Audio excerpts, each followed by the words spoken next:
All right. Welcome to another episode of The Contrarian Hour. Sorry if I feel a little bit off. I'm having some issues digesting some Maggianos that I had yesterday. I could feel something coming on to me long after I had my meal that I knew would pull me into the next day. So I'm fighting through that. Morris hungover, but he just doesn't want to admit that he is. No. I only had three I got different Snapchat, drinks at the Snapchat Maggiano's. me, he's cranked out like 4 or 5 White Claws before dinner even started. And then, And then what happened? and then you had more. You had more White Claws. 4 or 5 White Claws for White Boy Summer. Is that what's going on here? Well, it is Memorial Day weekend, I think. And I was at dinner and my grandmother was like, "Yeah, it's Memorial Day for the veterans." And I was like, I don't know why. I was trying to stir things up a little bit, and I said, "Why? They haven't done anything in a while." I don't know why I said that. There was like no point. It's just like a relaxing family dinner. So, well, actually, that doesn't happen too often with my family. But no, it was fine. It was fine. I mean, technically, it's kind of true though. Afghanistan, L. Gulf War, L. Vietnam, L. Yeah. And then World War II, we were barely present. Russia did everything, and D-Day was a spectacular failure. They say, "Ooh, who was it? I don't even know who was it. Patton was this incredible military commander. Your plan was to ride up onto the beach in the middle of the day and open up the boats." Okay, so they'll keep shooting at us while the U-boats open up over and over and over until they stop doing that, and then we run onto the beach. Like, wow, that's also crazy. How is Churchill supposed to be this fucking like one of the top leaders in history when he got fucking swagged on the entire war? He got demolished. He didn't do What did he do best? Cry to us? He said, here's some snippy quotes that'll get Americans to join the war. Like, if you don't look down your glass and see the other side, then you get like, what are you talking about? You just lost your war. You're terrible. You're a joke. So, you're a fat guy huddled in a bunker, and everyone's like, "Oh, he was so brave for that." It's so brave funny for what? The name like fucking Churchill, it just brings up like these old like fucking Facebook pictures that like these motivational Facebook pictures where they would have a picture of like Lincoln, fucking Churchill, and then like Genghis Khan, and they're like, "Great man do great things" or some shit like that. It's like I don't think Churchill deserves to be on that, that kind of picture. One of these is not like the other. I also argue Lincoln too, but we'll save that for a super episode. But there was one quote by him that I unfortunately liked. It was, "I always find myself being an optimist. There hasn't been much use being anything else." So that's a nice little Churchill quote there. And I guess he did have to be optimistic when Dresden was getting turned to pulp. For Lincoln. I remember reading one time like this book that was sucking him off so hard. He's like, the intelligence of the leadership of Lincoln. Apparently one of his generals he fucked up like big time. And then like he went back to report to Lincoln, and the grandiose point this book was trying to make is that Lincoln didn't yell at his general. Like, okay, like, maybe he should have yelled at him. I don't know. Maybe he should have exercised some leadership there. So, yeah, there's a little bit of Churchill, but so yeah, even World War II though. I mean, Russia threw 20 million bodies. Look, I played that level in Call of Duty where you don't have a gun and you have to run up that hill in Stalingrad. That was probably what it felt. That was pretty close to what it felt like, obviously, and just as harrowing for me as it was for them. And that was tough. That was tough. That was harder than anything the Americans were doing. I think the only interesting thing they did with D-Day is that they built a fake base over whatever ocean that is, and they made the Germans think that was our base, and it wasn't. It was a fake one. And then we came from somewhere else. I don't know. But I think they ended up finding out anyways that wasn't us. And the day we were supposed to attack, it was going to rain. And then we did it a different day. Whatever. We'll have to hear all about it in 2 weeks because I think the anniversary is June 4th or June 6th. So we always have to talk about it on that day and be like, oh, these brave men who made this sacrifice. It's like, well, that was a ridiculous plan from the late start. Tomb of late unknown soldier. I shouldn't be laughing at this. This is my country's rich history.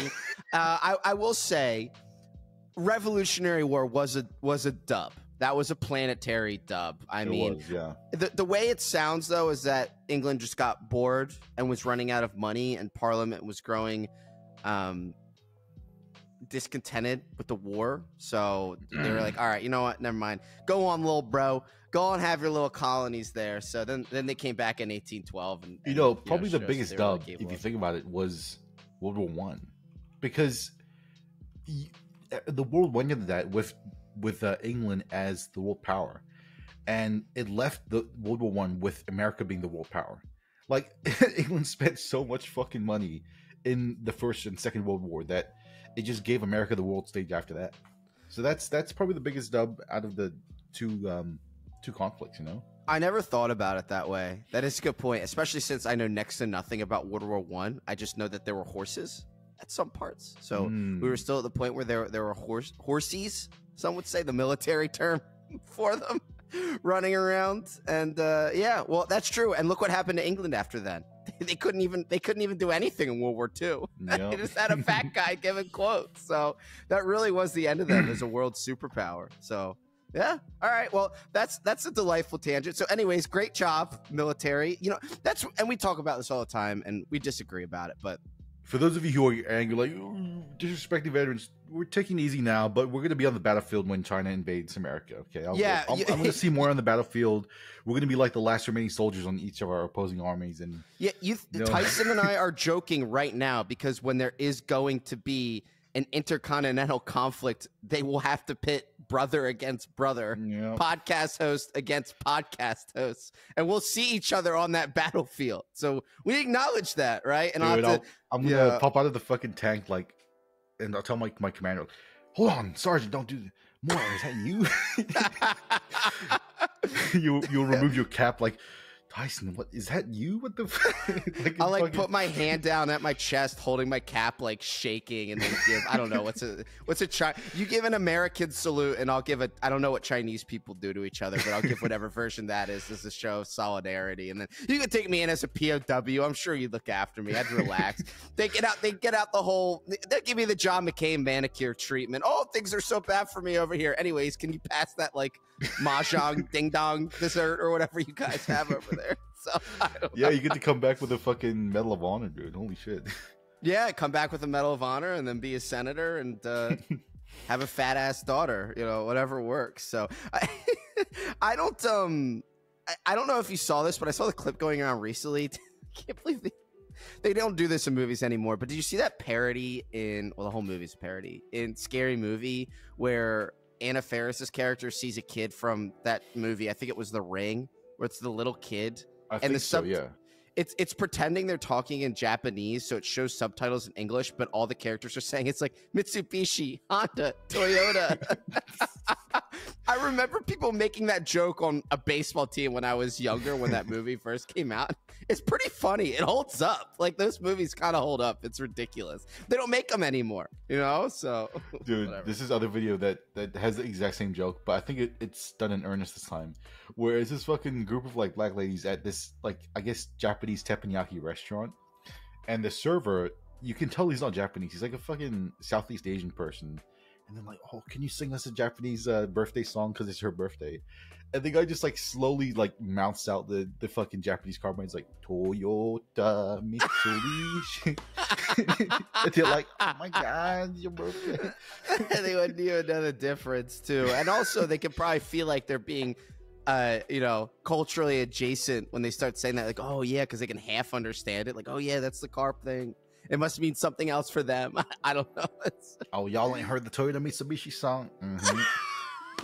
Yeah, they brought out the good song for it. Yeah, I don't know how safe that imitation is, but whatever. Maybe it's accurate to the time. So, anyways, thank you for your service, soldiers. Happy Memorial Day weekend. I'll be, laying down at the tomb of the unknown soldier and putting down a wreath, etc. So, what I was gonna say was, there's not much to be happy about with the U.S. military right now, especially since, our money goes into the military-industrial complex. Yeah, I get it. And there's a certain country that may or may not get us involved in foreign conflicts that we're not going to argue about right now. But my bone to pick with the U.S. military and all my money going towards it, if my money, and everyone always says, like, America is the chief exporter of violence worldwide. We're responsible for so much death in all these Middle Eastern countries.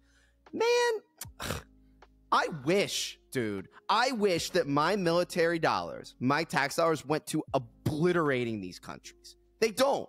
They go towards these forced occupations where we sit around in these awkward, like, containment situations for, like, I don't even know, 10 years, 20 years or so, instead of just turning places to glass. I'm not talking about any places in particular. I'm just saying, if my tax dollars went more towards concise, like, pronounced violence in foreign countries, I'd like that a lot more. But instead it goes towards, well, we need to watch these, make sure the flow of, like, economy and, like, natural resources. That's not fair. I wish it was real war. I know what you'll say is responsible for that. Devil's advocate, you can't rule over glass, right?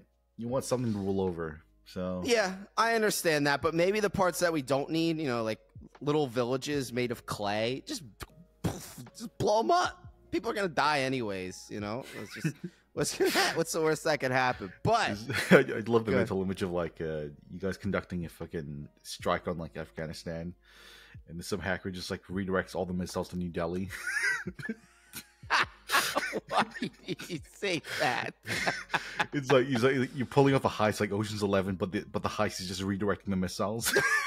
Yeah, instead of it's hackers, it's like a movie where they're trying to prevent that from happening. Like, all these innocent people will die, and the hacker's like, I know, I'm in. And you're expecting him to hit the red button to stop the missile launch. Instead, it's just redirecting to, and they're like, wait, what? What are you doing? Hacker's like, don't worry about it. One last job.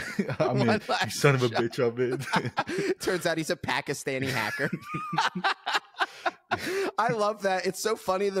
It's like a little bros beef. It's like a beef between, like, two 9-year-old baseball teams in like a small town league where it's like people in India and Pakistan hate each other. They hate each other to their last breath. They, like, can't stand each other. It's like, okay, what does it matter? To them, it's their whole lives. Like, I hate Pakistanis. It's like Kendrick with Drake. Like, I hate the way they walk. I hate the way they breathe. I hate everything. It's like a fucking pet owner with two cats. It's like, aw, they're trying to be. Yeah.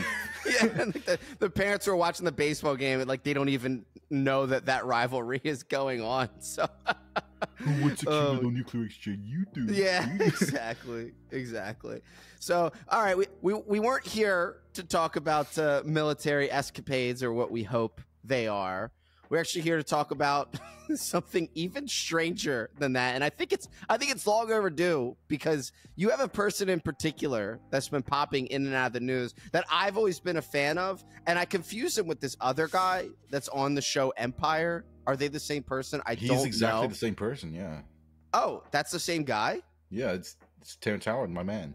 Oh, okay. So yeah, we're gonna answer that. Look, we talk about the battle of the sexes, we talk about economy, we talk about politics, but today we need to answer the Terrence Howard question for everyone. So you have a little bit of a docket on this man. So dude, what do you got, the Tyson? Sauce on Terrence Howard. I'm a fan. Even his extracurriculars, I'm a fan. So yeah, what are you thinking? So, for those of you who don't know, Terrence Howard, actor in Iron Man and Empire and all that stuff, went on Joe Rogan and he fucking swagged out. So he people think, oh, he's going to talk about his experience in Iron Man and all that stuff, but he doesn't. He spends the entire 4-hour episode talking about how he had like a secret theory of physics and how he would, like, unify gravity and electricity, and how there's like a secret periodic table that only he knows about and all that stuff. Dude, that's amazing. So he says something about, like, how you should view elements not based on how many electrons each element has, which is what we do now, but based on, like, its internal wavelength, quote unquote, which could mean two things. One, he's either referring to, like, the retarded crystal healing kind of shit where people say, well, everything's just made of vibrations, bro, or he's referring to the fact that when you heat up different elements, their electrons release different colors of light. So, for example, sodium releases yellow light and potassium releases purple light. After that, he brings up that, it's like there's like fucking 20 other elements that he knows about, but the scientific community isn't ready for. And then he tries to give an explanation for why number 0 doesn't exist. The funniest thing is, he tells Joe that his first ever memory was him chilling in his mother's womb. Stop it. Dude, but I just want to say that obviously to me, Howard's whole monologue has like elements of truth and elements of retardation, right? But he's a likable person. He speaks with earnestness. You know, it's almost like someone was really charismatic and they were trying to explain to you the idea of the internal combustion engine, but they weren't familiar with the concept of combustion itself. You know, it's kind of like came up with like a really weird and interesting way to describe the engine. You know, well, that used to be how we looked at life spiritually during, I don't even want to say, I guess the Greeks, and then the Romans stole that from them, where their explanation for thunder was the god Zeus, you know, rained down. Like, that's not what thunder is, but that's their cultural explanation that was fulfilling for them, you know? And that's kind of, we can have our own ways of looking at it then now. And when you only live one life, would you choose to believe the boring scientific reason for it, or this just like spectacular imagined subjective version of it that makes you feel more fulfilled as a person? But I don't know, there's something there. My favorite, but after listening to the episode, I feel like the objectively correct conclusion for any normal person would be, okay, that was extremely entertaining, but I'm gonna keep whatever you say at arm's length until you hit me with more sauce, right? Like, I think that's a reasonable conclusion to arrive to. Dude, the reaction to this podcast by people is so fucking blackpilling, it's unreal. And the worst culprits are these fucking low IQ retards who take one word of what Terrence said and make it about themselves. So, for example, Terrence will say, yeah, it's about like these magnetic waves. And then they'll say like, that's right, that's what I've been saying all this time, man. The universe is all about the waves. The waves. It's like, oh, yeah, I'm sure you, a boomer with a QAnon themed Twitter account, was just pondering as to how wavelength is a fundamental property of the universe. And you're not a real Terrence Howard fan. Yeah, and old Terrence just came along and stole the words right out of your fucking mouth, right? That's what you were just doing. Dude, that's when I realized these people are like parasites in every sense of the word. They don't care about intelligence, or they don't care about actually understanding anything. They just want the aura of fucking intelligence as an accessory to wear and flex to other fucking people. They're like parrots, dude. Their thought process is like, wow, this guy's using big words. He must be fucking smart. You know what? I'm going to start repeating what this guy's saying so I sound smart too. And they pretend they're just as intelligent as that person is because they make themselves adjacent to them or know who they are. Yep. We went through this thought exercise with the Putin-Tucker interview, where Putin's able to talk for 2 hours about the history of that tract of land around Ukraine. And for some reason, they view being able to do that as intellectually stimulating. And then their talking point is, no one can talk like this. I bet Biden couldn't talk like this, which, by the way, Trump couldn't either. But that didn't make Putin smart in that interview. It kind of made him a dullard. It was pretty boring. It was a history lesson. But instead, people say, well, I listened to it, and yes, I am a smart person. And that's the idiotic right. You know, the left, you expect that from them too, because they already have their power structures that are easy for them to align with in academia, Hollywood, corporate, anywhere really that conservatives aren't, which is everywhere. But now the right has this like soul searching journey to try and find out like what their truths are away from mainstream ones, because they believe that those are tainted in some way through the root of academia. So they'll listen to Terrence Howard say this and be like, yeah, that's what people don't get. And it has to show that they're the enlightened ones too. So, you know, it's almost like the version of, you know, when a certain icon will come up and they'll be like, ooh, that's actually associated with, you know, pizza this or that. And they're like, ooh, I'm on the inside and I know this special thing that no one else does. And that's kind of where they get their fulfillment from. You know, it's just being able to know something other people don't. You hit the point on the head. It's these fucking dumbass boomers who have never been smart in their entire lives. They got one win on Trump in 2016, which is a win that was built entirely by the younger generation, by the way. And so now they're endlessly chasing anything that can give them that level of smugness again. Oh, everyone's using this Terrence. Everyone's talking against, like, everyone's trying to dunk on this Terrence Howard guy, and he's using big words. No, it can't be that his ideas, although entertaining, don't hold any fucking merit. The deep state must be fucking against him, right? They don't want us to know the real truth. Like, it's like, shut the fuck up, dude. Why don't you read a 5th grade physics book before you try overthrowing the standard model of physics? You know, I really hate saying this stuff because I'm gonna get lumped in with the same camp as these midwit redditors that say, "Do you have a peer-reviewed source for that?" Or just trust the science and all that stuff. But it's like, dude, honestly, if you want to be part of the science conversation, you need to have at least a little fundamental foundational knowledge, you know? And these boomers just don't have it. They're fucking dumb. Well, the problem is that people want to extricate whatever they're getting from what you're seeing, let's just say the Terrence Howard conversation, and apply that to their worldview instead of seeing that for what it is. So, for instance, with someone like Alex Jones, they view him as this persecuted truth seeker who's not afraid to stand up to the man, which me, who's listened to him or at least kept tabs on him for close to 20 years now, and he's been doing it for far longer than that, I just realized he's an extremely effective entertainer and salesman, and I think there are nuggets of truth to what he says, but that's not as important as maintaining his overall brand. That's kind of taking things for what they are. You do the same thing with Terrence Howard. He's a little bit out there. He's a self-fashioned intellectual, possible polymath, last living polymath, right? Who was on Empire and had some interesting activities going on the side. And he's giving this not fully fleshed out big toe, aka theory of everything, on Joe Rogan. And you can take that in so many different ways, but you could just say, here's an interesting guy with some out there thoughts, and that's what you can get from it. But instead, you have to imprint, you know, they have to warp it to their own fucking culture war bullshit. You know, it's just sad that society it's so over socialized that even like fucking intelligence itself is pursued not for the sake of being intelligent, but for the social value that one would gain by being perceived as intelligent. It's like nobody even gives a shit about that anymore, you know?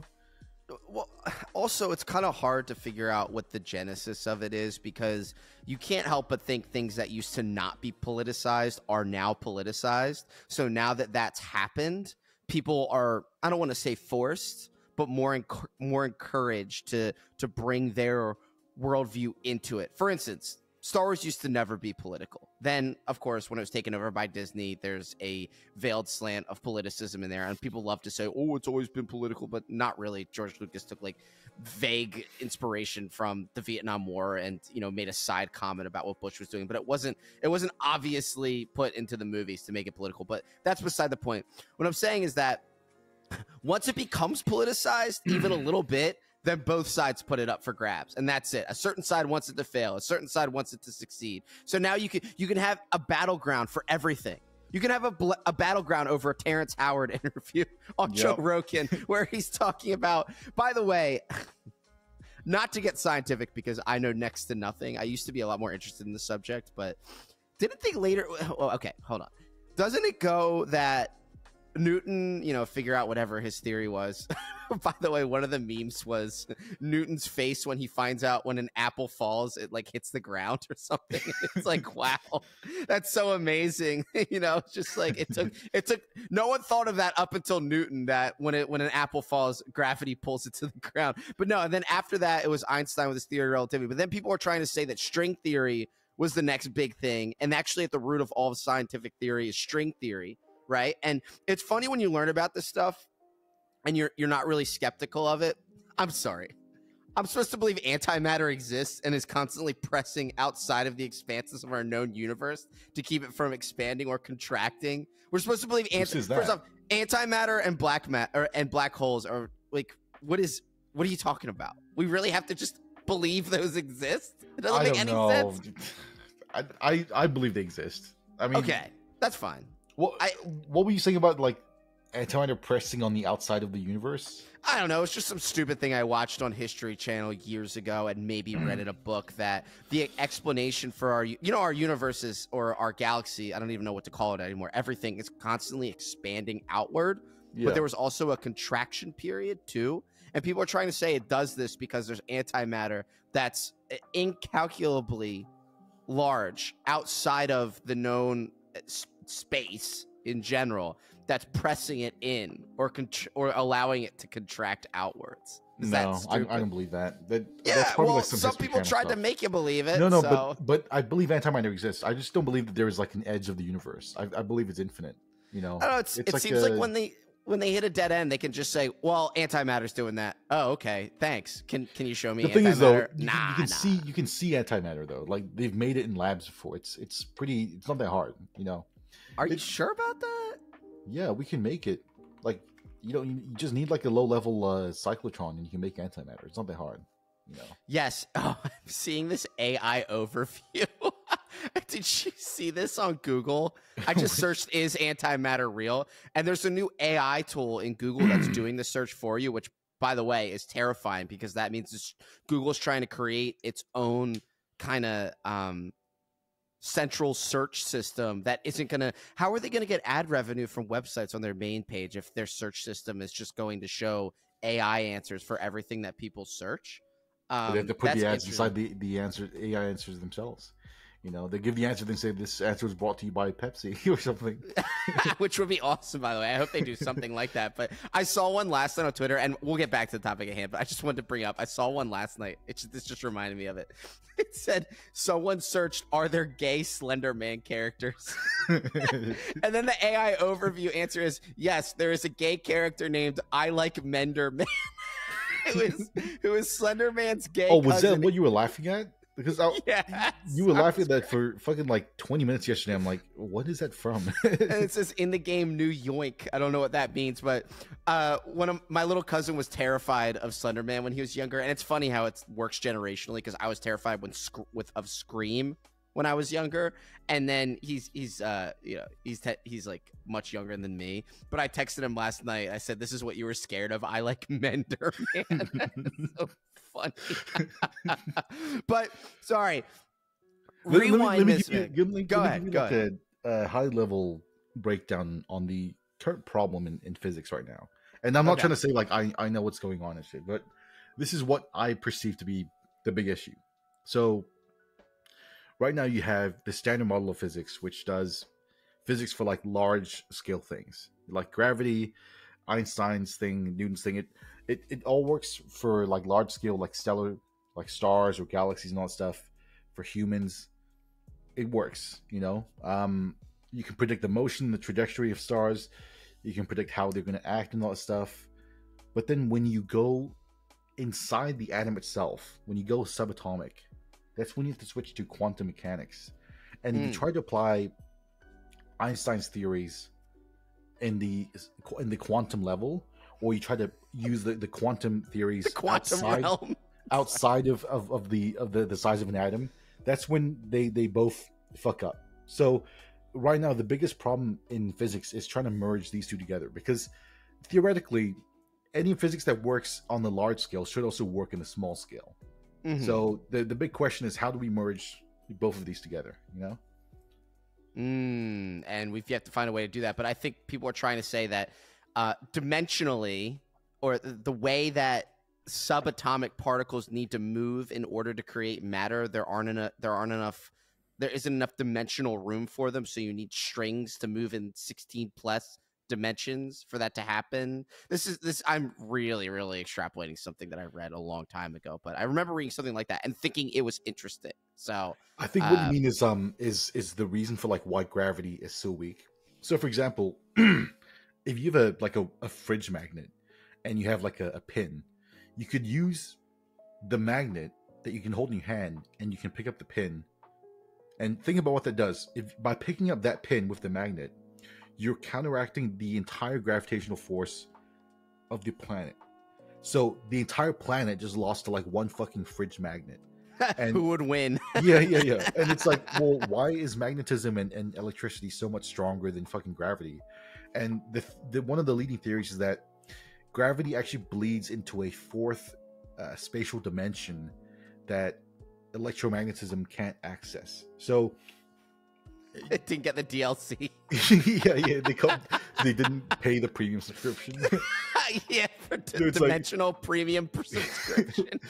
So if you factor in like the gravity from the extra dimensional like the gravity from the other dimension, the gravity would then become a lot more stronger, you know.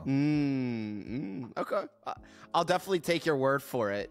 Just a little bit of a side note, or just my follow-up on the Terrence Howard question in general. It's I know him. First off, everyone knows him from Iron Man, which, by the way, if he was able to hold on to that character, he would have acted it far better than Don Cheadle. He's a better actor than him in general, and a more likable person, even with the insanity. Don Cheadle's just obnoxious. He just really just his face. He seems like a nice person. Like, I want to speak to that guy's speak to him, because he seems like he's a nice person to have a conversation with. Don Cheadle, he looks like he'd fucking tell me to fuck off, you know. Yeah, he's got an overly serious face, and it just not in an enjoyable way, not in a stern way, just more like ooh, I'm an actor and I'm serious and look at me, you know, and he'll be like picketing for Biden, and I'll randomly see him in ads. Like, that's fine when actors do that, but it's just so boring.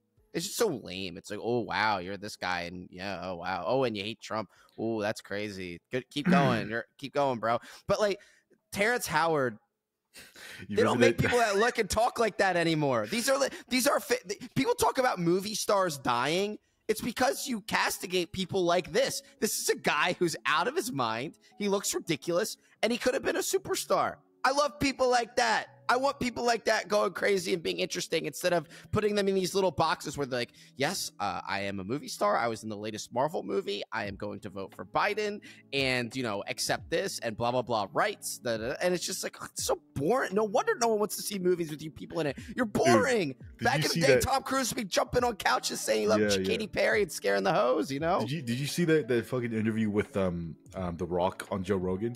Like, The Rock tried to make some fucking dumbass like political statement, both sides, like lay both sides. He's like, yeah, it's really crazy what's going on in Gaza. Like, it's just everything's just so crazy, you know. Like, he wouldn't say like which party is doing the crazy shit. He's like, yeah, it's just everything's just so messed up, you know. and I will say, I don't know what happened after that, but I think part of the reason why Joe Rogan is so successful, it's really hard to hate him because in situations like that, you can choose to press your guest, or you kind of just let them talk. He's very good at getting his guests in a place where he's letting them talk and they feel comfortable saying what they say. And that's not an easy thing to do. There's an art in that in itself. He's obviously not an idiot. He's a talented guy, but his stand-up is horrifying. Not that I would know what good stand-up is. But I was going to say, my introduction to Terrence Howard was not only the Iron Man movie, but I think about 10 to 12 years ago when he was in the midst of some legal troubles. I don't know if it was tax related or there was something to do with him abusing a stewardess on an airline flight. It could have been both going on, but he also found time within all of this to release a thesis on why 2 + 2 does not equal 4. It could actually equal something else. And he starts talking about how like numbers that you imagine in your mind, and like if this can equal this, then why can't this equal that? And it's just, it's not like if 2 elephants equal a bird, or I don't know. The crazy thing about I loved it though. The crazy thing about the JRE episode with Howard, he says all this crazy shit, but when Joe asks him like a specific thing, he has an answer to go immediately. So whatever you want to say about him, he has his system like all worked out. If you believe the stuff that he believes, it's a coherent system. Because Joe was asking him all these different questions and he had an answer in like a millisecond. Whereas if you asked any fucking person, any actor, like, what did you expand on your belief on this specific thing? They would fucking take their time to answer, but he was ready to go in like a millisecond. I just thought of something. Yeah, well, you remind me, kind of right-wing intellectuals or just people in general, right? And you know that meme where it's the guy calling the girl cute in the office, and in the one frame it's oh, thank you, Todd, because he's good looking. And the other one is, hello, human resources. That's Terrence Howard and L. Ron Hubbard. So Terrence Howard is like, life is all waves. And he's like, oh, so true, so true. L. Ron Hubbard, life is all electromagnetic waves. Hello, human resources. Because they think the same thing. Scientology is probably a more coherent system than L. Ron Hubbard is, but because it's kind of encircled by a literal cult, which, by the way, the fact that they had a cruise line ship, was sick, by the way. I forget what it was called, but I love stories about that weird ship where people were forced to be in the anchor cabin while the chains were going down and everything, and they were like docking. It was crazy. The stories that, well, dude, I hate them so much, man. I remember the first time I met, like, there's a fucking Scientologist church that opened up in my city a few years ago, and when I was in university, I went there. I walked past it, and they tried to get me to come in for a fucking quote unquote personality test, right? And then I went in and said, I was like, I just had time to kill, and then they did they fucking hooked up these two wires in my arm, looked at the reading for like 5 seconds, like, oh yeah, you're depressed, and then but have you heard about Scientology? It's a really cool solution for that. And then, you know, I can take that, I can like take that and just like laugh at that. But as I was walking out, I saw them like corralling this fucking group of like grandmas into the main hall, and I just know for a fact that they're extracting so much money from these old people. It's sad, dude. Like I wanted to fucking burn down that place after I saw them. The boat was called Freewinds, by the way. So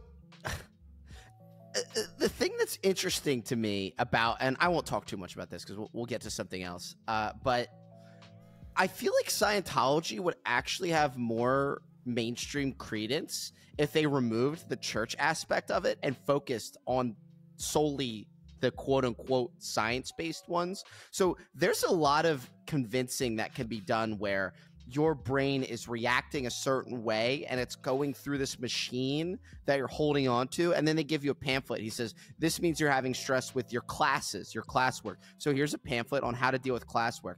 So if they only kept it in a psychological, scientific, psychoscience, I don't know what the term for that would be, if they went in that direction and kind of leaned more on that instead of they literally have church service every Sunday, you need to pledge and like doing the what's that called, like the pyramid scheme where it's like to get to the next level you have to do this, you keep putting money into the church.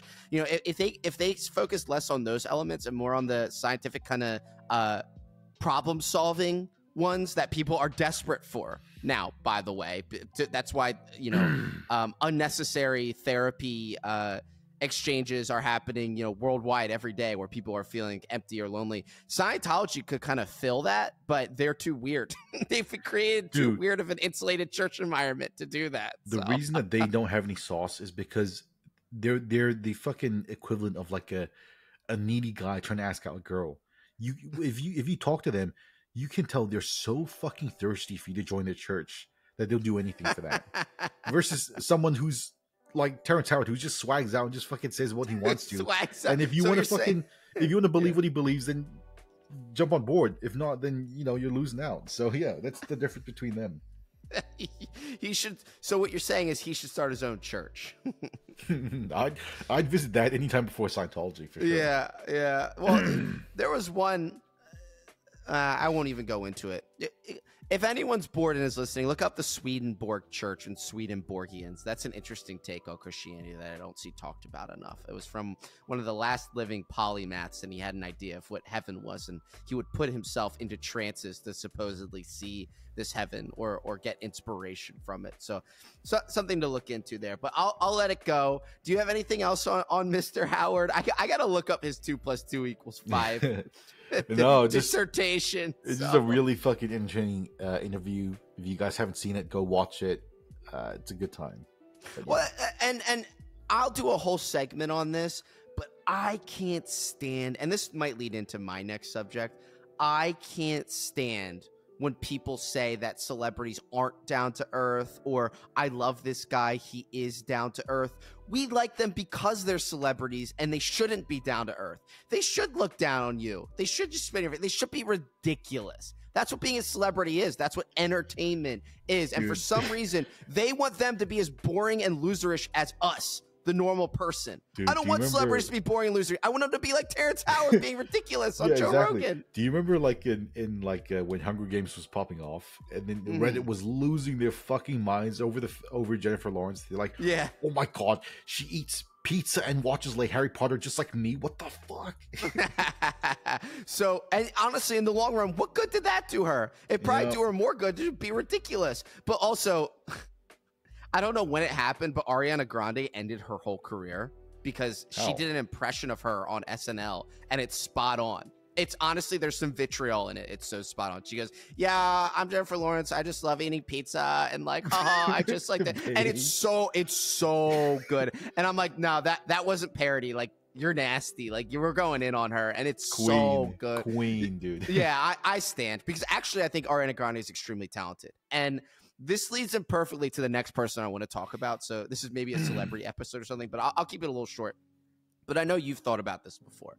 So I was in Vegas recently, and I learned that a certain singer, okay, who was in the stratosphere with people like, you don't want to say Taylor Swift, or I don't know who's another pop, Ariana Grande, people like that. She was in the Miley Cyrus. She was in the same conversation of them as them, but she no longer is. And I'm talking about Katy Perry.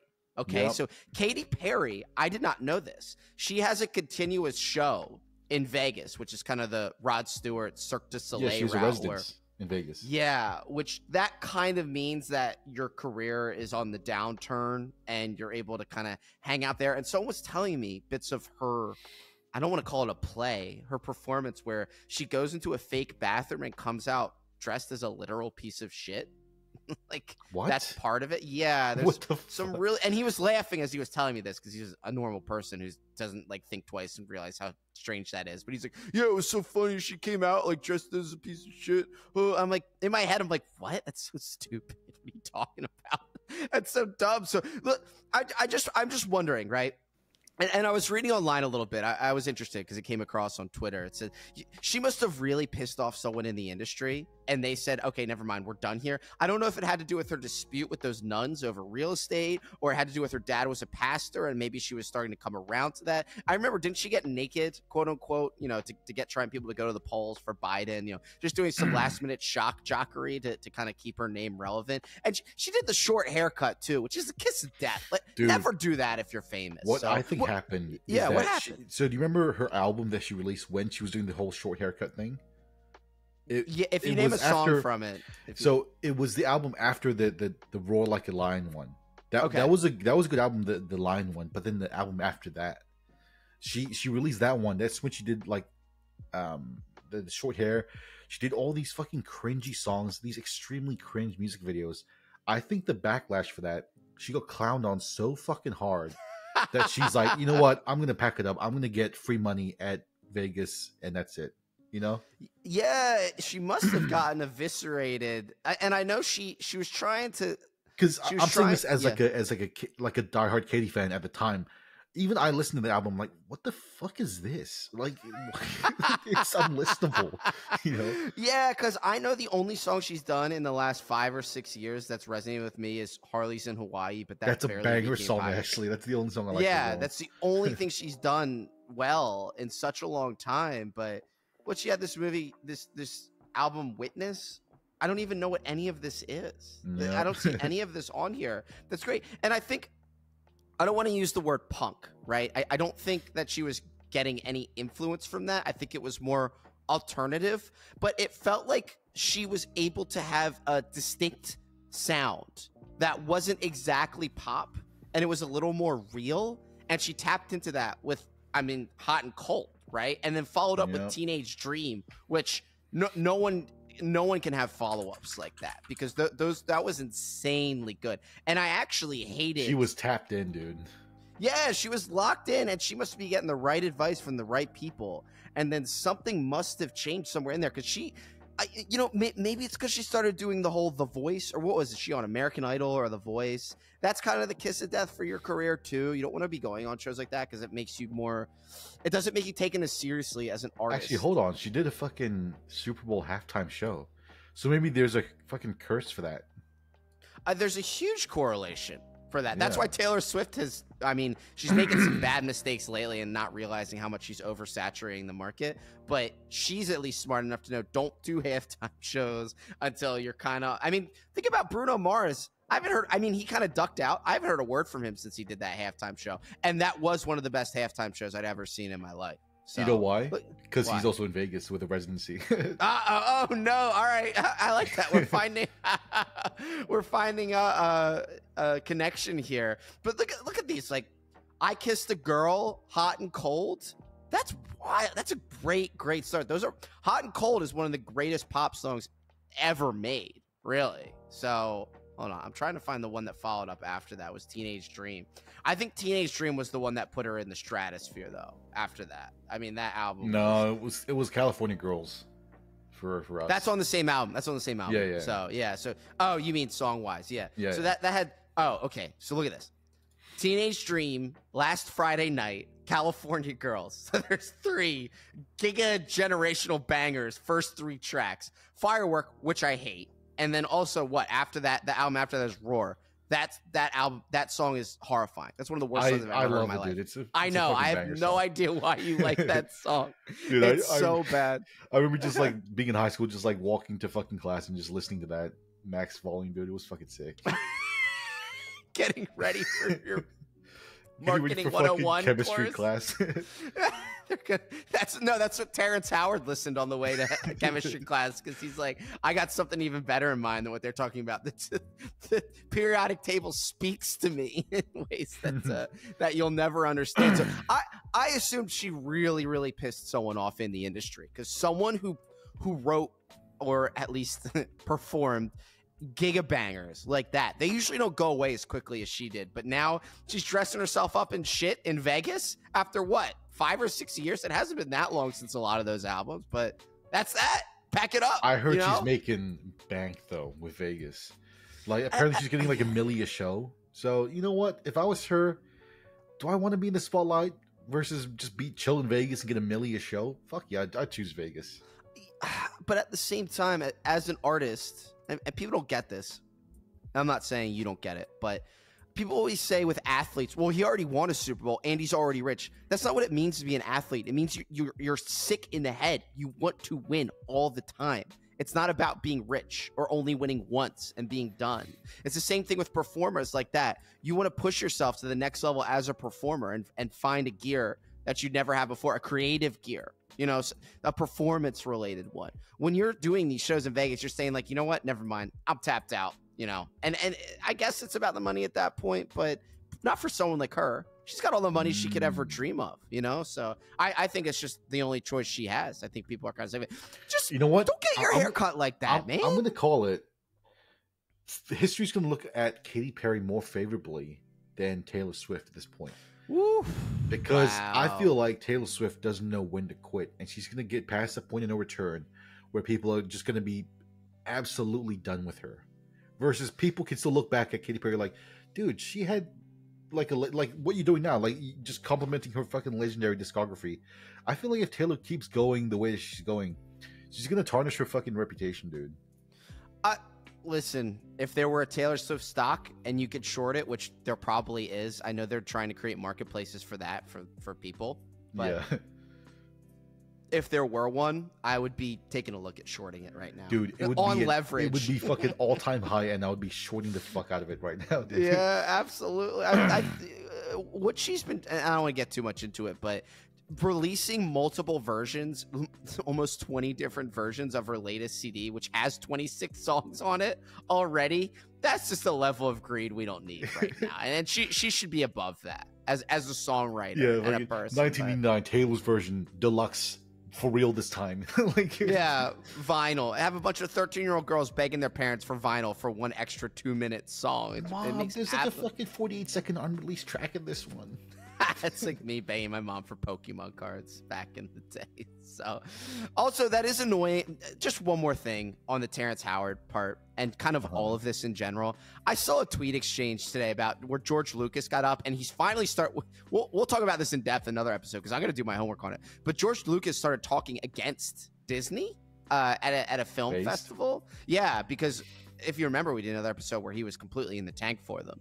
But he went out and said, I forget, it was something along the lines of like maybe they lost kind of track of what they wanted to do, you know, post Disney purchase, which, you know, even that alone was brave enough to say. But all these comments were, shut up, George, you already sold it. You know, like 40 different people talking replying to the discussing film Twitter as if they're talking to George Lucas himself. You're a little mite of dust on the bottom of George Lucas's shoe. And that's the thing that scares me about social media. It makes people think that not only maybe that there's like a subconscious part of their mind where they're exercising or excising something where they think they're talking to that actual person and getting it out of the system. Like they know they're not actually talking to George Lucas, but they feel like they are and talk as if they are. It makes them feel like they matter when they say stuff like that on social media, and it bothers me so much. They know deep down that they're fucking irrelevant, but they feel that if they at someone on Twitter, that's someone that's famous, they think, oh, just because I'm conversing with someone like that, that's going to make me more relevant and not so much of a fucking loser. Sorry, bud. It doesn't work like that. You're still a fucking loser. My first introduction to people like that was I met this guy from New Zealand. Not you. He was like literally an Outback Steakhouse commercial, New Zealand. I know that's Australia, but whatever. He just looked like that kind of guy. He had the hat, the Steve Irwin getup. I understand that's Australian too, unless he's New Zealand. Whatever. What's the difference?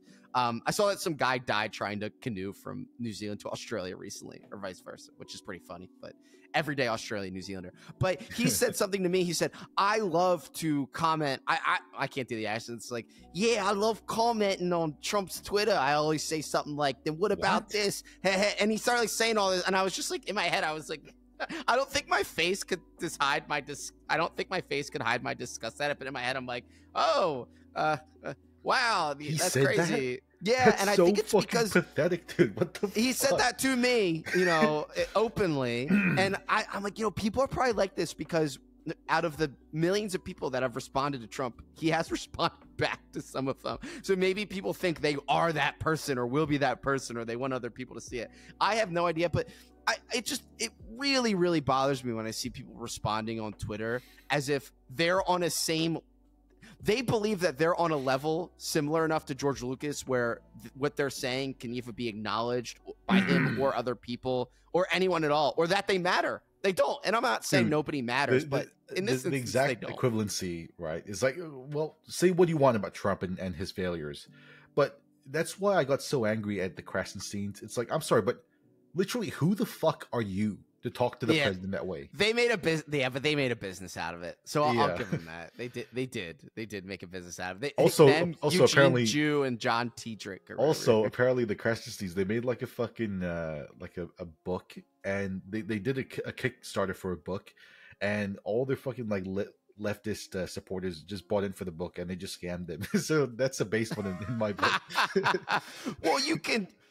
Not to do a mini Krasenstein aside, but I think those guys are hilarious because they are opportunists, and they started as a Justin Bieber fan account because that was how they were able to grow their numbers. Lord knows how many years ago. Now they're trying to be Overton window moving leftist centrists on Twitter. Now they're no longer Trump resistors as their calling card, so they're doing whatever's working for them at the moment. And when I heard that one guy's voice in that Twitter space, I was like, oh, wow, that was hard to listen to, dude. He's like, he's literally the fucking caricature of like, but don't you think this is problematic though? Look, they're not ugly looking dudes, like they're tall, decent looking dudes, but that's what you sound like. I don't even sound that annoying, and I'm like an impish little Italian man. That's wild, actually. So good for him. So, all right. So something I wanted to get into on the back end, just because it bothered me, and we'll make this really quick. But I was blown away. I was flying recently, and I was at the airport. I noticed a lot of people running, and those flat escalators at the airport. I don't know what else to call them, but they're supposed to connect like long stretches across connectors in the airport where you just stand there and it moves you, and you're supposed to pass people on the left and you can stand on the right. Do you know what I'm talking about? Yeah. So every time I get on those, I think to myself, okay, this is a chance for me to move while standing still. So I'm going to stand still and look at my phone and hang out. You're not in an airport often, so you might as well enjoy the flat moving escalator. And every time I get on those, there's always people running past me down it, right? Which, by the way, probably saves them an extra 20 seconds on where they're going to. And I was thinking in my head, some like slightly overweight, balding guy with his rolling luggage, and he was dressed in business casual, was flying by me on this. And I thought, Do you have no self-respect? Do you believe that you're important enough to be running to where you are right now, and you need this 20 seconds instead of just taking a breath on here? You say, "Oh no, I gotta go. I gotta get to my my terminal, and I need to stand there, and I need to look busy, and I need to be busy because we're going around in this airport." And it's just like, you know what? Okay, let me ask you a question. How do you feel about turning up late to something? I leave for anywhere that I go to at a time where I don't need to hurry. I get there. Okay, I'm not going to say that's true. That's good. I'm not a late person. I'm on time. Let's say you arrived somewhere 15 to 20 minutes late. How do you feel about that? I hate that. I hate when I do that. I hate when people do that to me. Okay, that's fine. Yeah, because I can see what you mean. I see the vision for like not hurrying, but if I need to be somewhere, I hate being late so fucking much. And I think it's like some switch in my brain, because if I arrive to like if me and my friends are gonna hang out and then we say 3:00, then I arrive at like 3:15, I get so fucking angry at myself because it feels like I've missed out on something. Oh, you get FOMO? I just think it's disrespectful. People show up. I'm a very I don't want to say I'm a disorganized person, but I guess we'll say I'm present-minded. I'm always on time for everything. So people who are, more regimented and more serious about their lives, they're usually not. So if I can do it, everyone should be able to do it. But the thing that bothers me is, even when I've been late for flights or I've been rushing for them, I've still walked at the normal pace and never been late for them. Classes at school, never run to class. You look like an idiot doing that. It's so pathetic. So even just recently, I was walking out of the bathroom and they were saying my name over the speaker because I was late. They're like, "Kid Moyer, you're last call for Kim Moyer on this flight." I walked over to the terminal because I knew if I sprinted, I'd save an extra 20 seconds, and I'm just so important. I need to make it here. It was fine either way. It's usually fine all the time, but for some reason, I'm Mr. Busy, and I need these 10 seconds, or what's going to happen. Nothing's going to happen. Nothing at all. Don't worry about it. Just relax. But no, you can't. You gotta feed into the airport aesthetic. Caveat is like, if you know you're gonna be late, because I cannot abide by that, dude. The angriest I've ever been in recent history is when I arrived 20 minutes late for a film, and like the film had already like shown the first 10 minutes. I got in the cinema and I was like so fucking angry. I'm like, dude, what's even the point? I'm just gonna go home. Fuck this shit. Well, yeah. Well, that means you should have been more organized to be able to get there on time. I mean, especially with movies.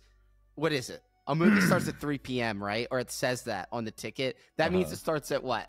3:20, 3:30 after previews, and Nicole Kidman going, "We come to be amazed," which is the best part of going to the movies now, by the way. I don't think they do that in New Zealand, do they? No, they just show trailers.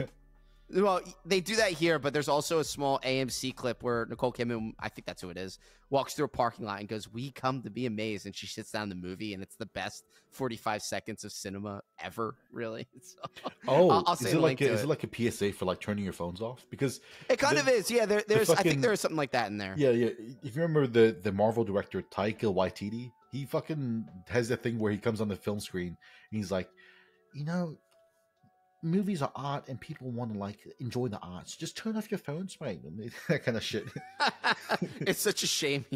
Well, I'm sure he's doing well for himself, but after what happened with that fourth Thor movie, whew, man. He's married to Rita Ora, so could be doing worse. Yeah, that certainly helps. That does certainly. I liked when I saw the more recent Mission Impossible movie, whatever the most recent one was, which in the grand scheme of things wasn't that great compared to all the other ones. But before it's Tom Cruise sitting there with the director, and he's saying, "Thanks for coming out to the movies. We make movies like this, so you guys come out to theaters." And I'm sitting there with my little popcorn and my Diet Coke and my cookie dough bites, and I'm like, yeah, like, thank you. I give this whole diatribe about how parasocial relationships are bad on Twitter, but Tom Cruise is talking to me when he says that. So I just want everyone to know that. So, all right, well, we're doing well here, so I'm gonna wrap it up. This was an episode talk. I love that meme. It's like unintelligent minds talk about people, and other ones talk about events. We just talk about people. We're unintelligent. No, sometimes minds, you just gotta turn your brain off and just talk about fun. Terrence Howard. Yeah, like it's fucking interesting How many more fucking philosophical deep ideas do you really want to get into? Like every fucking week. Like you can only do that so much before you. Yeah, don't pretend you're all. Out. Yeah, exactly. So just turn it off with us. Let us turn off your brain for you. Right. That's the fun part. All right, that's good stuff, Tyson. Until the next time, we're the Contrarian Hour, and have a good Memorial Day weekend, Americans.